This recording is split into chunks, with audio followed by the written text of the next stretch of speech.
fluidity. The element of the legs is earth. So fluidity is what we're going to start with today. So come onto your back. So just come onto your back. Again, have a strap, have a chair available. You don't need it right now, but I would like you to have it available for the practice today. And as you come to rest on your back, now I will mute you out.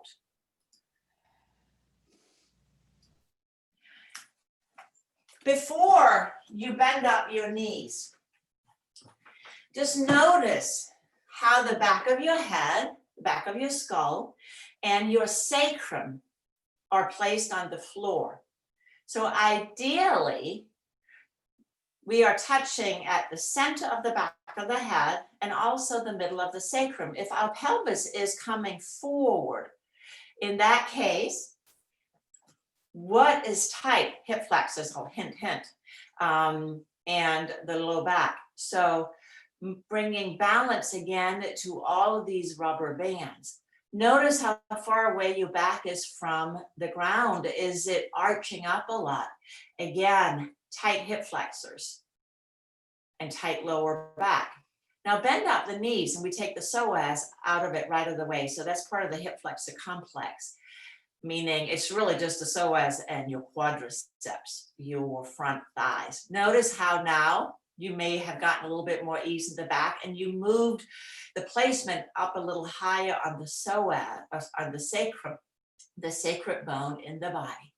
Now place your hands on your lower abdomen. And then the breath, as I mentioned before, is going to be really the key to access the element of fluidity. So as you inhale, allow the belly to expand. And as you exhale, the belly softens down towards the spine. So don't be too aggressive in forcing awareness into the pelvic floor. Inhaling, the belly expands, and exhaling, it softens. So that's a very gentle, almost not even there, Uddiyana Bandha, when you soften the belly down and the diaphragm moves up. That's part of that energy contraction. But begin to invite a sensation of the breath also drawing into the pelvis. A sense of the pelvis expanding. So that is the three bones, ilium, one on each side, and then the sacrum. So can you create a sense of your bowl expanding on the in-breath and contracting on the out-breath?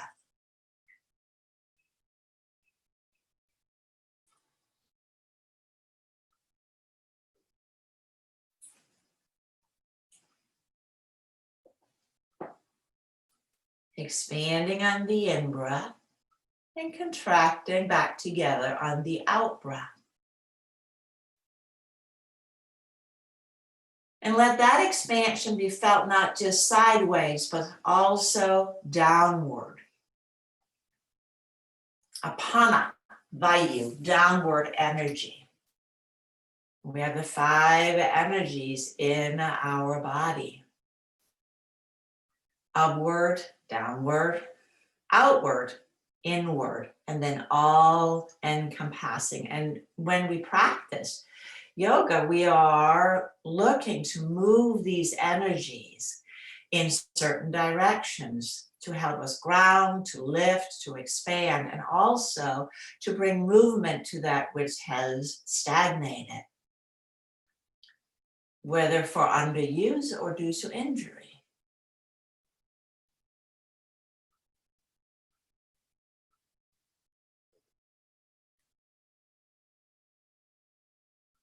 So with that gentle expansion on the in-breath, pelvic floor moves down. We have 3 layers of muscles in the pelvic floor. It is quite the sophisticated webbing to give us both mobility, but also stability, because your entire belly, the content of the belly sits right down in the pelvic floor.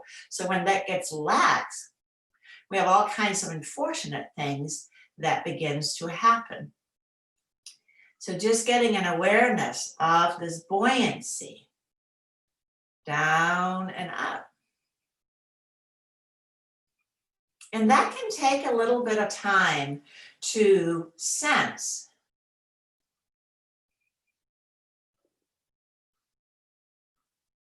And we begin to add in, just as you inhale, let there be with the opening, a gentle arch of the low back. And as you exhale, come into a gentle flattening.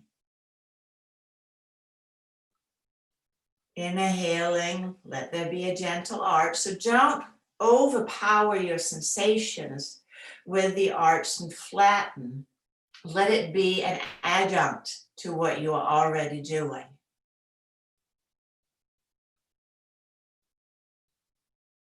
So that the movement has the bonus of the energy that is already there.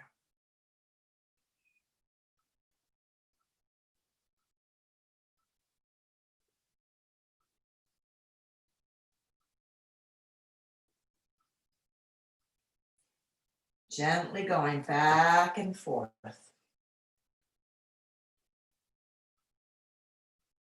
Notice as you are arching and flattening, you're rolling back and forth over the sacrum. Now at the back of your skull,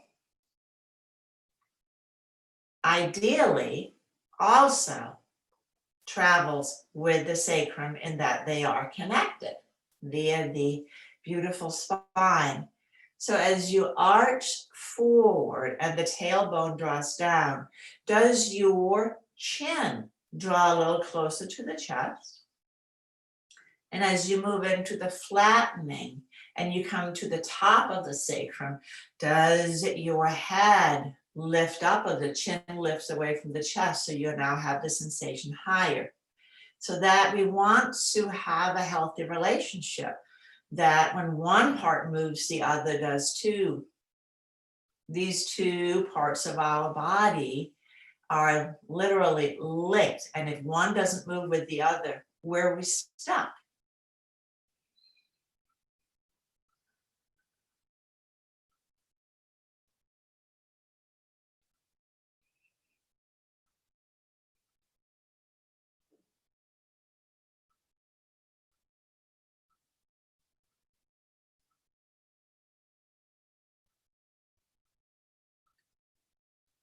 And then next time you return from the flattening, slowly straighten out your legs.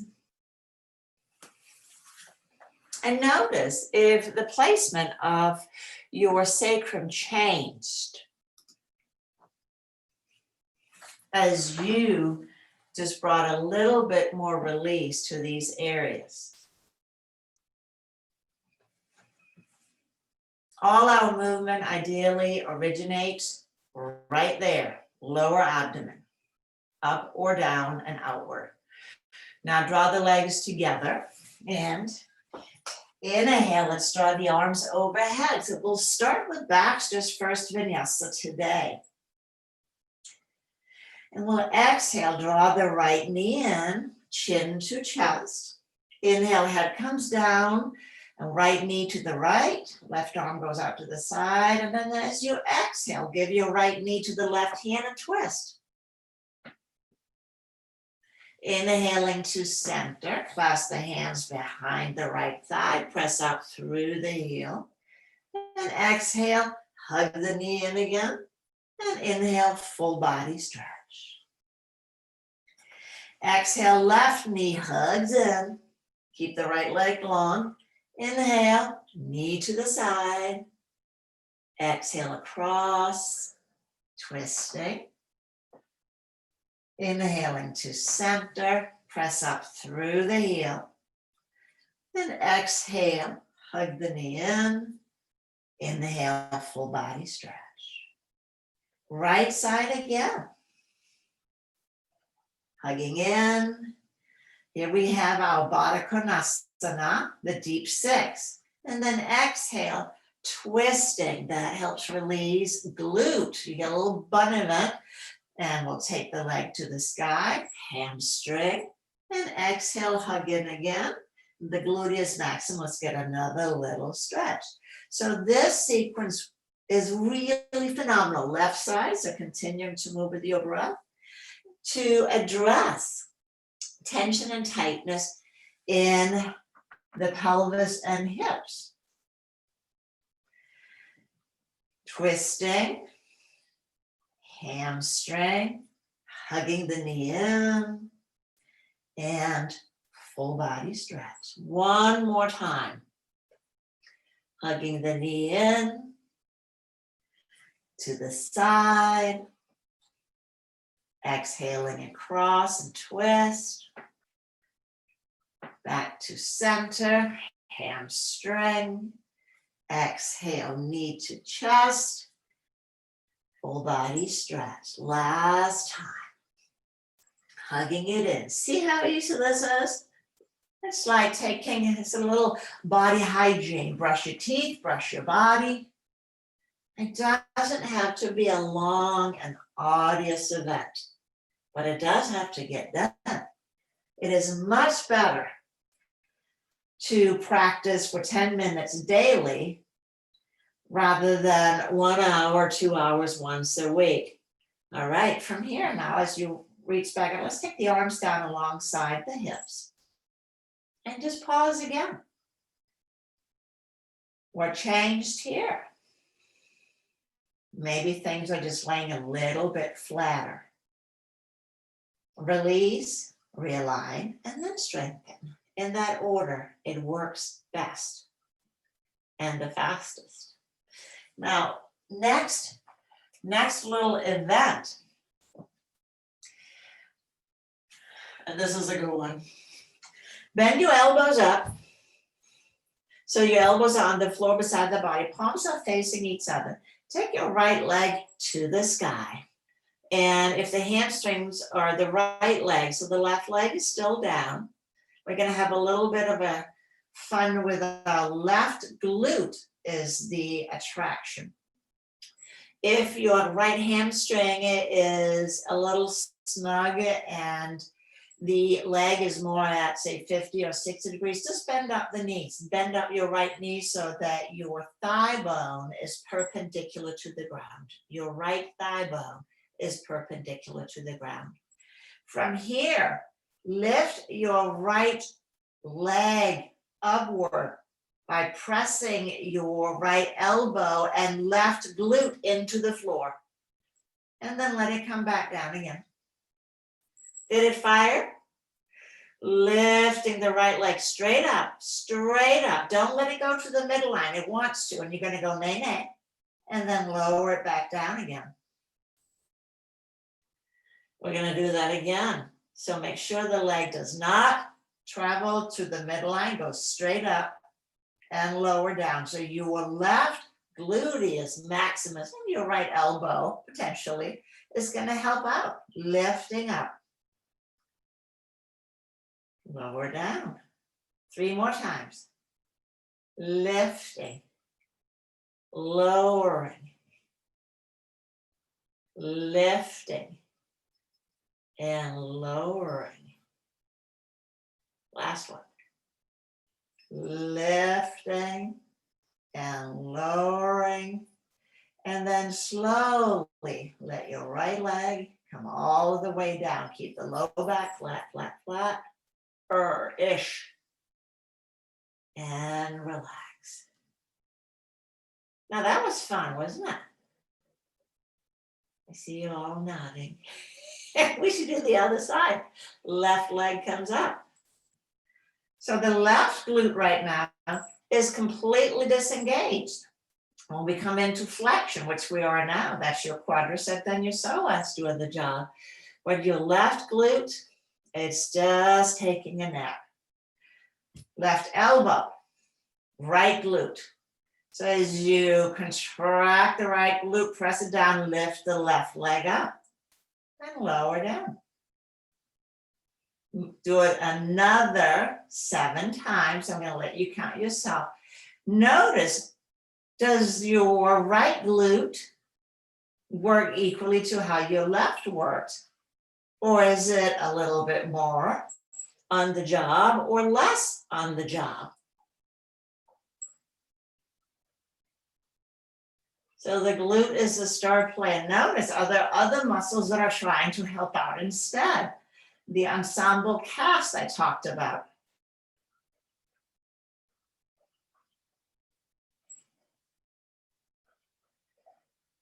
And after the sort of 8th time, we'll slowly release the leg down. Pause. So that'll turn it on. That will waken up that lazy butt. Now from here, the core. Cannot not address the core. So take your strap and place it right under the small of your back. Bend up the knees. Bending up the knees. And it's in the right place when it just slides from side to side. So right under the belly button there. So if you hold on to the strap on each side, you can slide it easily. Now we're gonna invite these deep core muscles to participate. So draw the low back down so that your strap is clamped down. Give it a little tuck and it is not moving. That's the key. Now draw the legs up.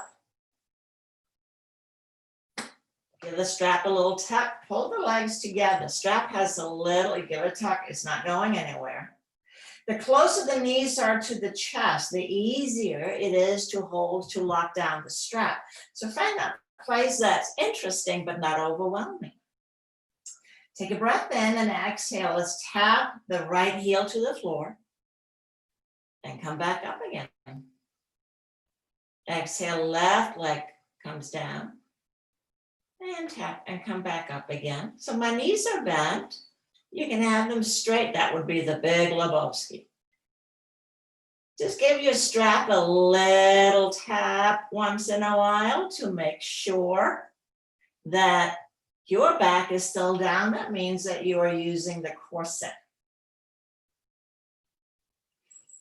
Now, if this is super easy, you can tap your heels out further. But give your strap a little tuck, making sure that your corset, the abdominis transversus, is on the job.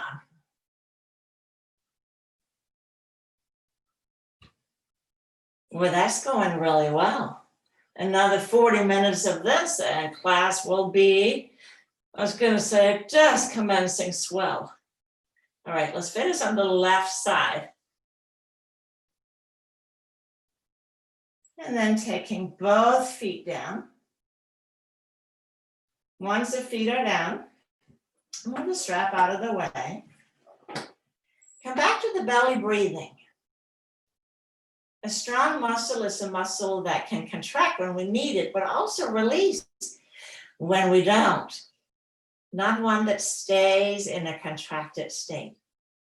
So returning again, can you feel the belly expanding? Can you feel the pelvic floor relaxing?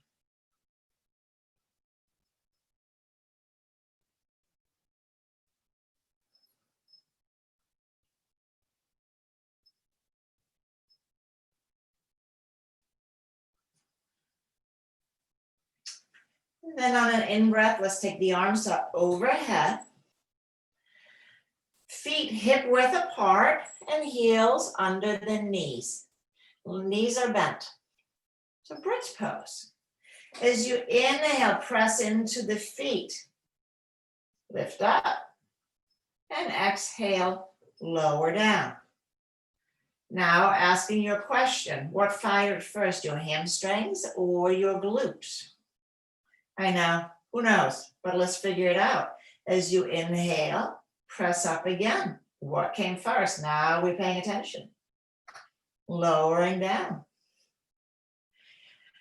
Yes, the correct answer is the glutes. So let your glutes initiate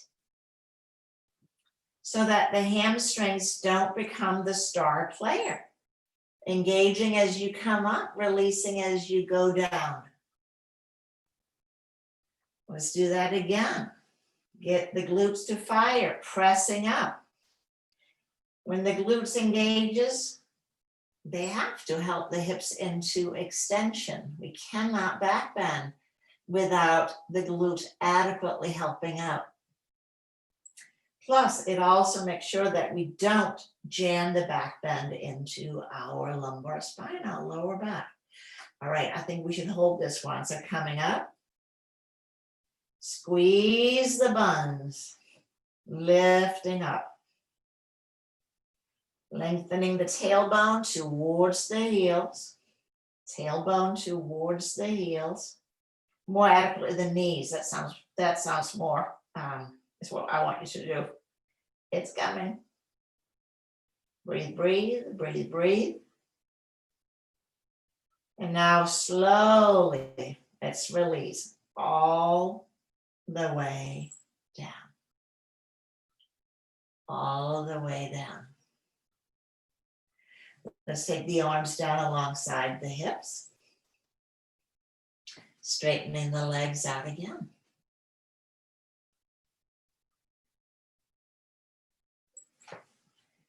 And then slowly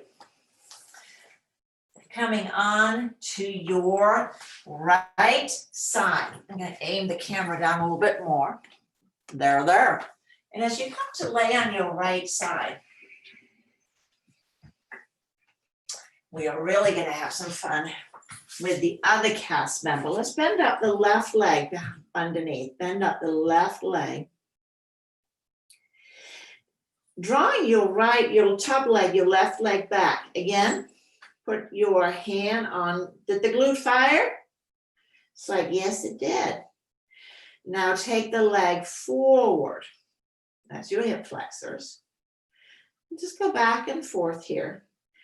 Can you keep this movement in the hips so that your whole trunk doesn't help out? As you're walking. Now coming back to center, lift your left leg up and down. Your gluteus medius now is helping out. So you're just going straight up. This is pure abduction. So taking care that you are not rolling on the hips. You're right up on the hips, right up on the hips. And it's not about so much coming up higher. It is what is working here and what is not working. And that's going really well. Our half moon pose, triangle, side angle. And let's do some circles. Circling with a hand on the butt. You're now using all three. You're especially using all three when you point the toes towards the floor. Point the toes towards the floor. What's getting tired? Let's go in the other direction.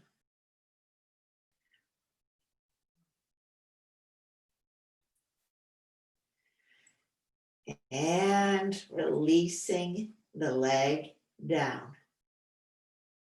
Woo-wee. Rolling on to the other side.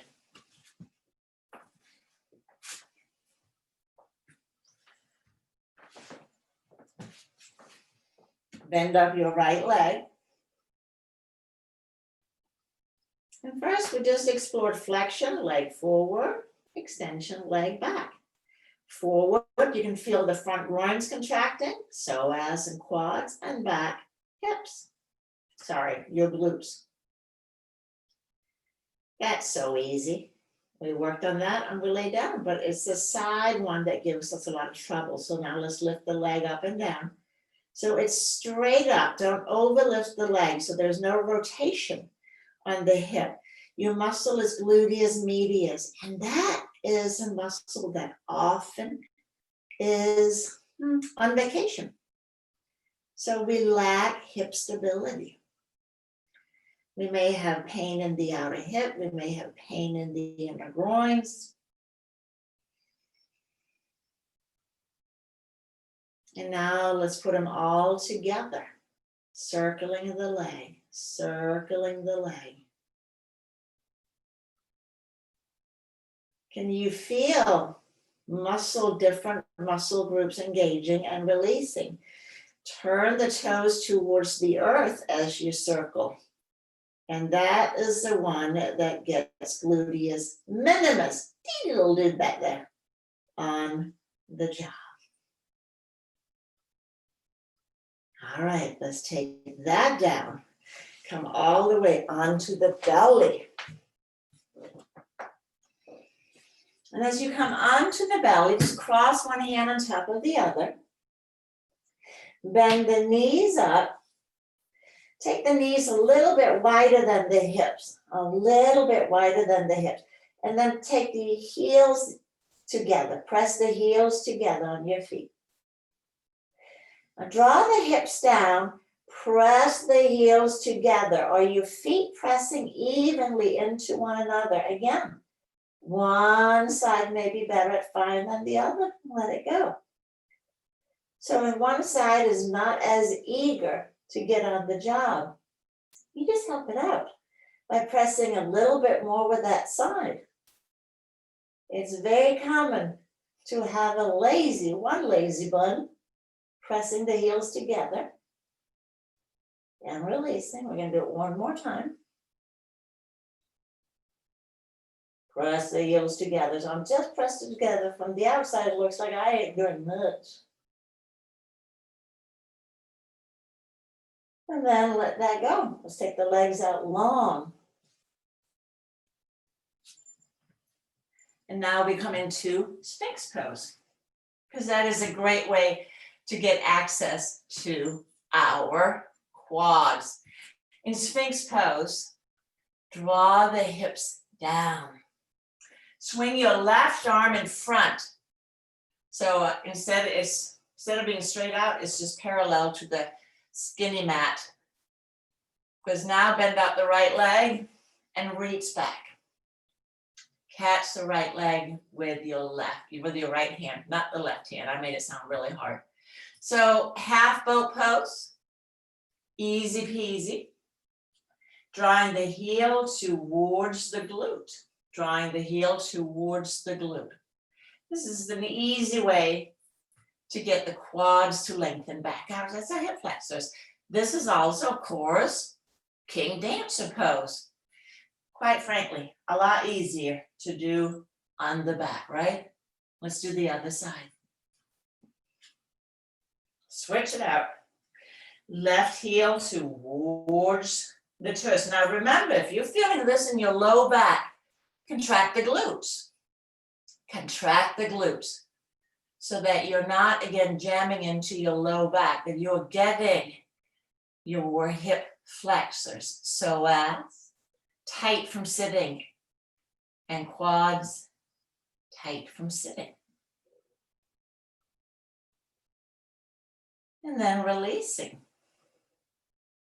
Take the hands down alongside the hips. Legs are together, legs together. And then as you inhale, lift as whatever you can find into Shalabhasana. Lifting it up, the whole back seam. And exhale, lowering down. I say that's worth repeating. Inhale, lifting up again. Let me have a look, see? Lift the shoulders. Remember, when it's a back bend, the shoulder blades must draw together and down the back if the arms are down. So lift the front of the shoulders up, up, up, up, up. Squeeze the shoulder blades together. Nice. And exhale, lower down. Now this one is the goal winner. So if you just do arch and flatten, Shalabhasana, of course, you're going to have to throw a dog in there. It'd be silly not to. And while you're there, you may as well do a triangle. So see how it goes. We're going to take the hands under the shoulders. And then inhale, let's roll the shoulders up and down the back. Reach back through the tip of the toes. Inhale, lift the legs, heart and head. Again, shoulder blades draw us together. So our little flying serpent, cobra pose. Exhale, lift the legs, come down, and we come up into a higher cobra. Squeeze the buns so it doesn't come in to your low back. And we go back, puppy pose. Puppy pose. Inhaling forward into our tall cobra. And as you come forward, squeeze the buns again, help out your low back. Exhale, go back, tuck the toes. Back and forth.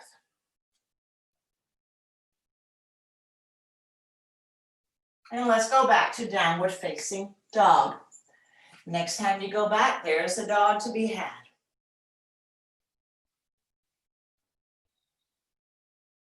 Take your dog for a playtime. Play with your dog. Swing it about.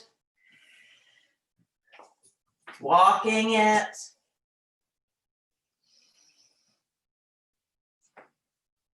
If you pivot the feet from side to side, you'll find that your side waist and outer hips might get a little bit more fun. But just play with it.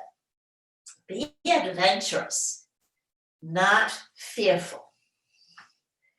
And then let's lengthen forward, plank pose, and it can be modified with the knees down. Here we're going to take the feet wide as the mat, as wide as the mat. Exhaling back to downward facing dog.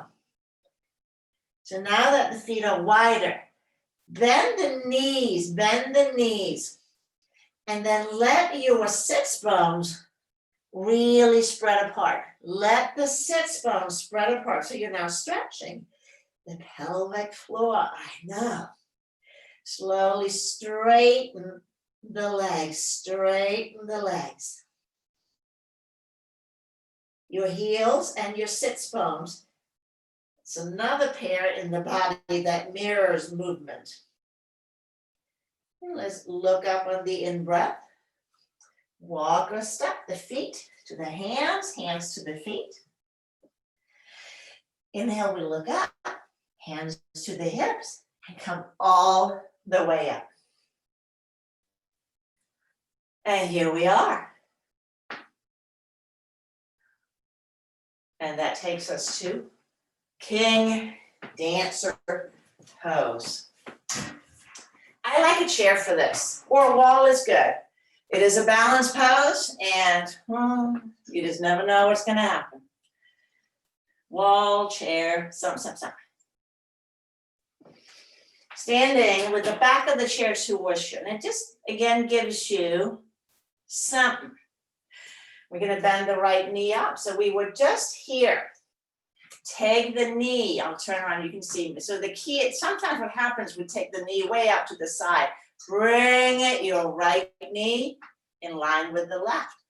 So you're now holding your right ankle with your hand, hold or strap. Draw the knee towards your left knee. Draw the knee towards your left knee. Draw the knee towards the floor so that you're not overhiking that side. And then maybe let the knee draw back. And for that to happen, we know now the glute really has to fire up. So your right glute is turned on. And then release down and stand. Feel. Adil always says that. Don't rush. Feel. And we're going to do the other side. So just hold on to the chair. Catch the ankle. Once caught, either by hand or strap, draw the knee towards the center. Draw the knee. Left knee towards the right knee so they're not splaying out. Let me have a look. See it, y'all? And if the knee is sitting forward. If your left knee is sitting forward of your right knee. Yep, those hip flexors, still a little snug. Give it your glute a little greeting. So contract your left glute to facilitate the knee drawing back. So this is a pair that when the back side contracts, the front begins to release. So guess what? If the glutes are lazy, your front stays contracted. You guys are looking fantastic. And we're going to release the leg down. Now move the chair towards the end of the mat, to the right side of your mat. We're going to use it here just very shortly, but take your strap first. Does everybody have a strap that can be looped into about a leg length from the greater trochanter, from the hip point down to your ankle? That's the loop that we want.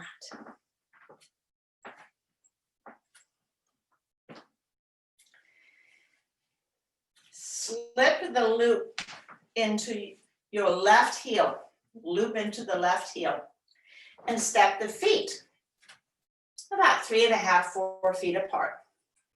So with the loop here, my left leg is now corralled. So the loop, preparing for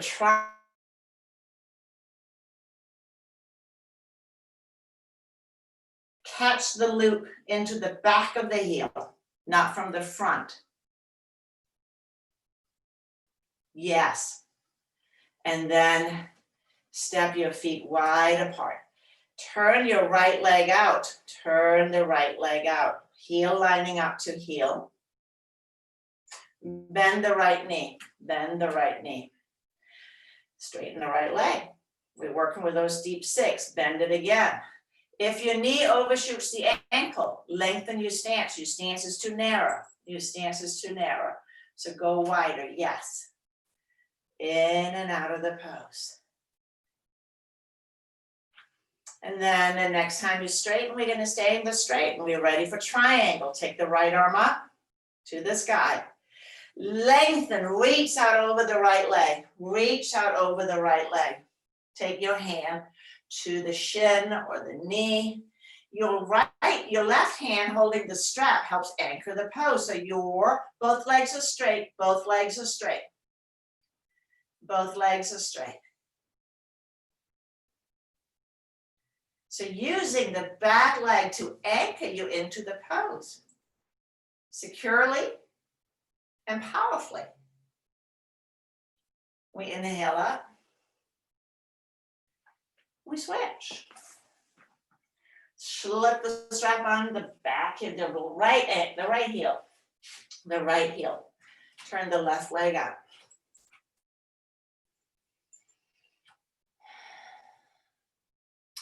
And then again, bend and straighten.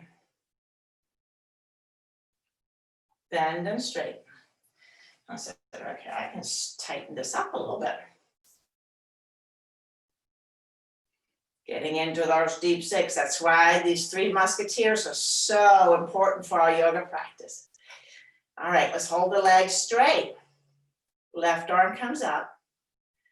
And then lengthen, reach. So your whole left side elongates as you lean out over your left leg.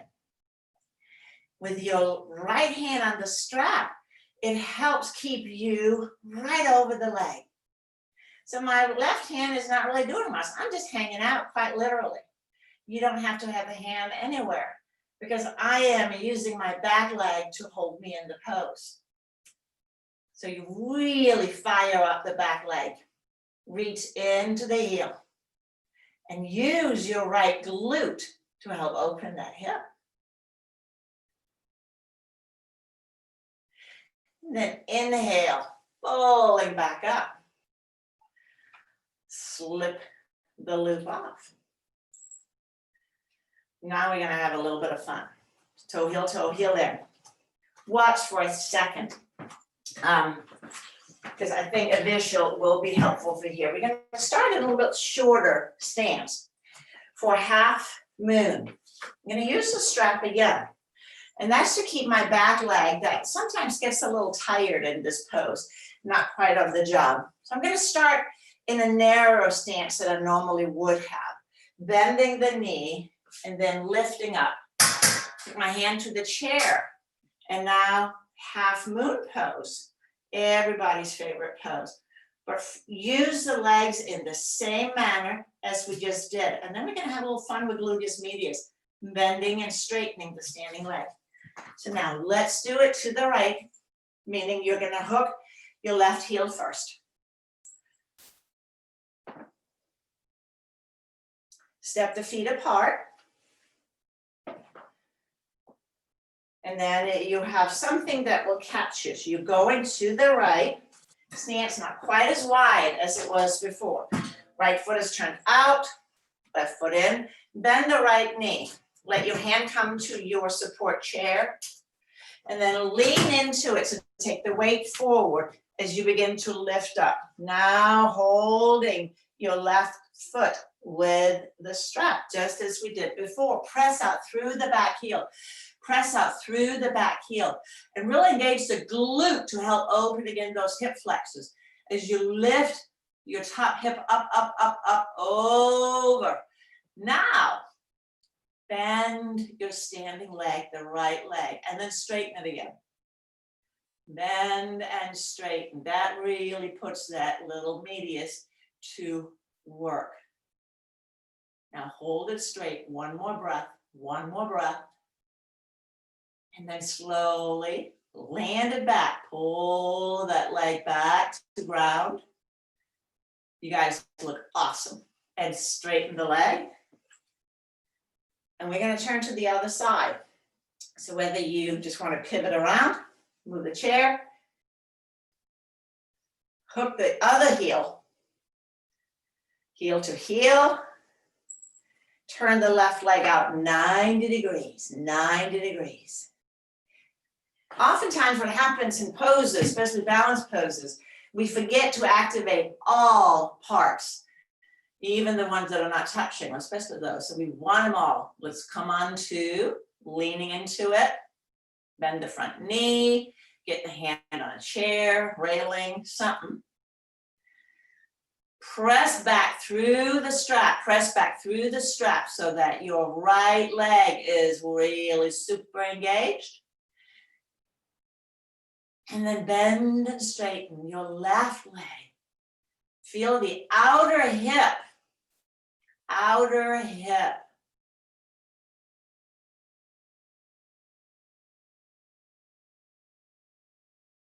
And hold it straight, hold it straight, hold it straight. And then slowly land it back. And then turn around to the chair or your railing. Put your hands on the chair seat. We're going to walk back and do a downward facing dog with the chair. Downward facing dog.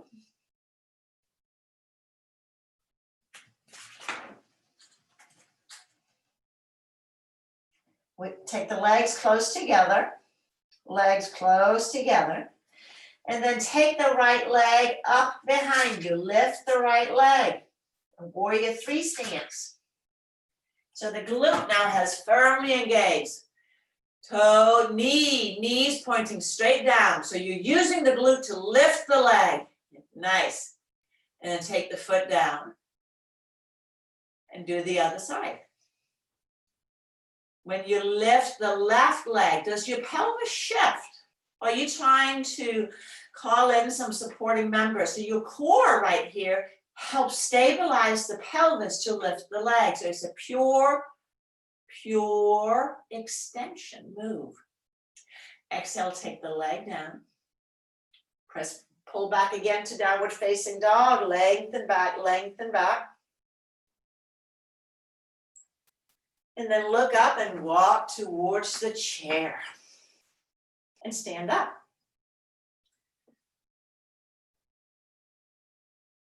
Because we're going to repeat this. Either exactly the way we just did it. Or, so now you want all 4 chair legs on the mat, if it isn't already. You hear me, you hear my voice, I'm sure. For this one, we just flip it around. And then again, take the leg to the sky. The star player is going to be the glute. So repeat what we just did with the hands on the chair, or place the hands on the mat and step up on the chair. And then here with both legs up, lift the hips, lift the hips, lift the hips, and then maybe lift the right leg. Maybe lift the hips, high, high, high, high, high, come out of the shoulders. You can bend the knees all the ways it's available. Take the right leg down if you haven't already and switch, switch, switch, switch. And then exhale down. And then we are all gonna meet up in wide knee child's pose. Wide knee child's pose.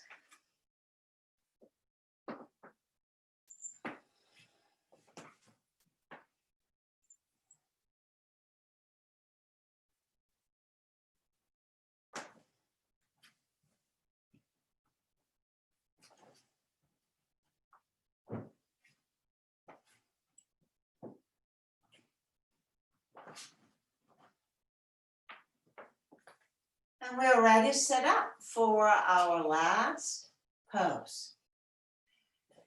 Your chair, it can be turned either way. So if you have a back, I see you have a back on your chair, Stuart. You'll just turn your chair sideways on your mat. Take a blanket, place it on the chair. So we want to soften it up a little bit. If you have a cushion chair, you are in luck. If you have another blanket, putting it down on the mat.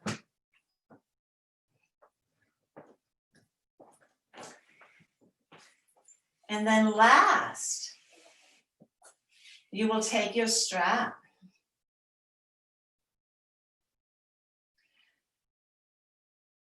So Joyce, are you using your little coffee table or your couch? Perfect. So for Viparita Carni in this variation with the chair, the key is to make it really awesome as opposed to miserable is the length. You don't want to be hanging from the chair. So if you feel like you are not grounding your sacrum, well, put another blanket under your hips. Your strap, take that around the mid-thigh and then give you a little sense before you settle in. So in this, with the strap around the thighs,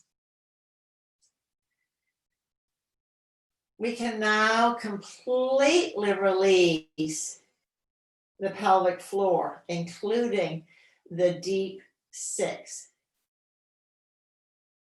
So you want your calves to rest completely on the seat of the chair. So if you have a high chair, elevate your sacrum up with a blanket so that you are not. So Stuart, just take your chair blanket and put it under your hips instead. That might be all you need.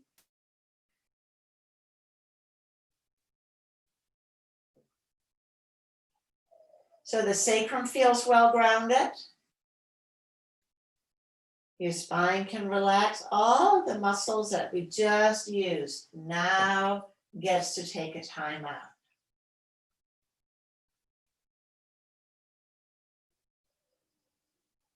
Breathing in and out. Let everything cool.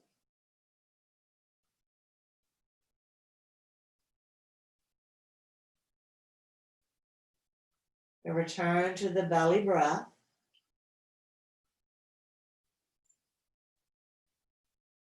Inviting it down into the pelvis.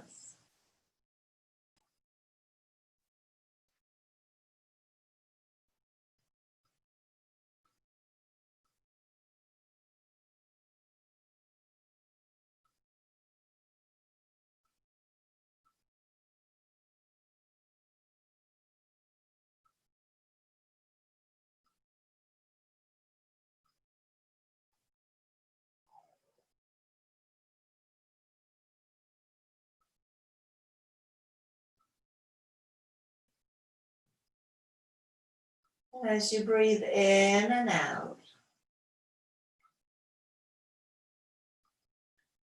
feeling the belly, feeling the pelvis expand, but let this expansion spread and broaden, and that becomes prana vayu, expansion vayu.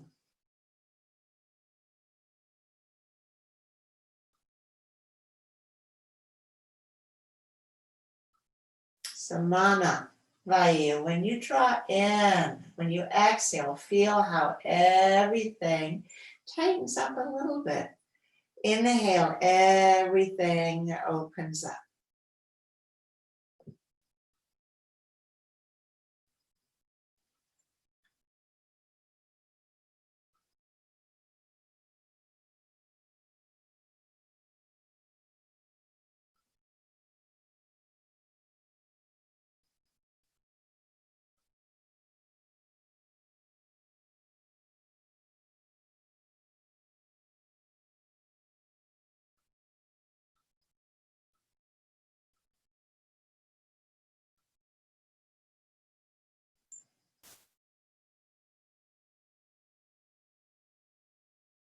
No effort.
Now gently begin to deepen your breath.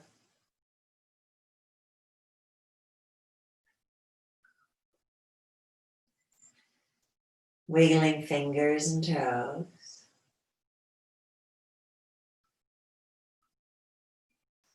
Waking up everything. As you draw the knees towards the chest, slide the strap off. And rock from side to side.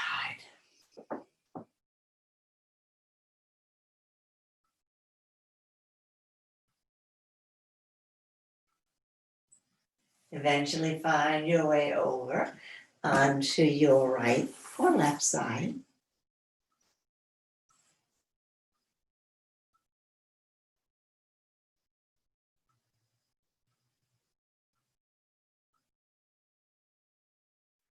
And then we'll press up into a seated position.